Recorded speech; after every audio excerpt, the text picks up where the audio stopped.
안녕하세요. 오늘 저희가 깊이 파볼 이야기는 바로 K-팝 시스템의 시작입니다. 그 출발점 1989년으로 한번 가볼까요? 그때 가수이자 방송인이었던 이수만 씨가 미국 유학 중에 MTV 같은 걸 보면서 뭔가 새로운 가능성을 봤다고 하죠. 네, 맞아요. 그 당시에 이제 미국에서는 스타를 굉장히 체계적으로 만들고 있었거든요.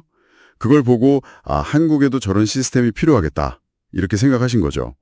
그래서 처음에는 SM 기획이라는 이름으로 시작을 했고요. 아, SM 기획. 네. 그러다가 1995년에 지금 우리가 아는 SM 엔터테인먼트로 이름을 바꾸고 본격적으로 K-팝 시스템의 어떤 그 기초를 다지기 시작한 겁니다. 그렇죠. 그 당시 한국 대중음악계 상황이 어땠냐면 사실 지금처럼 막 체계적이고 그렇진 않았잖아요. 그렇죠. 뭐랄까 약간 주먹구구식 그런 면이 좀 강했죠. 음반 제작이나 매니지먼트나. 근데 마침 그때 케이블 TV 같은 게 막 생겨나면서 아, 맞아요. 듣는 음악에서 이제 보는 음악으로 좀 넘어가던 그런 시기였어요. 비주얼이 중요해지기 시작한 거죠. 타이밍이 정말 기가 막혔네요. 그럼 SM이 어떻게 그 주먹구구식 판에서 그 체계적인 연습생 시스템을 도입하고 또 H.O.T나 SES 같은 1세대 아이돌을 성공시키면서 K-팝 산업 자체를 바꿔놓을 수 있었는지 오늘 그 핵심을 좀 자세히 들여다보면 좋겠습니다. 네, 그러니까 이수만 씨가 미국에서 본 게 결정적이었던 것 같아요. 뉴키즈 온 더 블록 같은 그룹들. 그 성공 뒤에는 굉장히 체계적인 육성 시스템이 있다는 걸 파악한 거죠. 아하. 그래서 1989년에 SM 기획을 세우고 중간에 약간 어려움도 있었지만 1995년에 SM 엔터테인먼트로 다시 정비하면서 제대로 엔터테인먼트 사업의 판을 짜기 시작한 거예요. SM은 아예 판을 새로 그리는 그런 산업 무대를 제시한 셈이죠. 그 혁신의 중심에는 역시 그 유명한 연습생 시스템이 있었겠죠? 그렇죠. 그게 핵심입니다. 오디션으로 뽑아서 트레이닝 시키고 데뷔시키고 활동 관리까지 전부 다 회사가 책임지는. 네, 이른바 토탈 매니지먼트 시스템이죠. 근데 단순히 노래, 춤만 가르친 게 아니었다면서요. 외국어에 인성교육까지 했다는 게 좀 놀랍던데요. 네, 맞아요. 그게 정말 대단한 부분인데 그걸 거의 뭐랄까 제조업 공정처럼 만들었다는 거예요.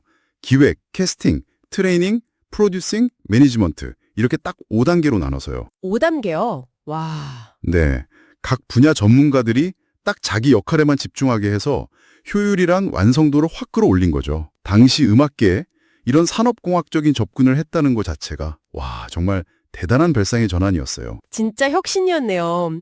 그래서 그 시스템으로 탄생한 첫 작품들이 바로 네, H.O.T. 그리고 SES죠. 1996년에 H.O.T, 97년에 SES가 나왔는데 이게 그냥 나온 게 아니라 정말 철저하게 10대들을 타겟으로 기획된 거잖아요.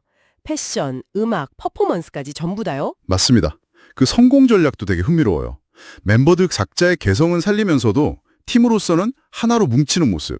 이걸 되게 강조했거든요. 아, 따로또같이 같은 느낌인가요? 그렇죠. 그런 거죠. 그리고 콘셉트도 계속 바꾸면서 팬들이 지루할 틈은 안 줬고요.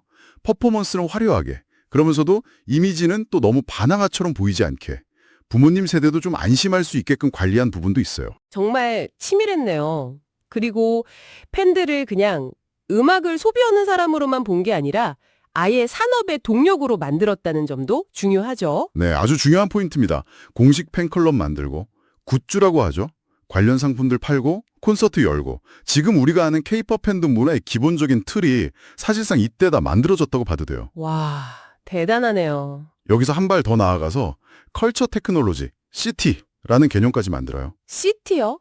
컬처 테크놀로지. 네, 문화, 컬처, 콘텐츠를 기술, 테크놀로지랑 시스템으로 만들고 확장시킨다는 그런 개념이에요. 그러니까 단순히 노래 잘하고 춤 잘 추는 가수를 넘어서서 이들의 음악, 뮤직비디오, 공연 같은 이런 콘텐츠들이 어떻게 기술과 만나서 더 큰 가치를 만들고 또 해외 시장까지 나갈 수 있을지 이걸 아주 체계적으로 설계한 거죠. 아, 아이돌 자체를 하나의 전략 상품으로 본 거군요. 그렇죠.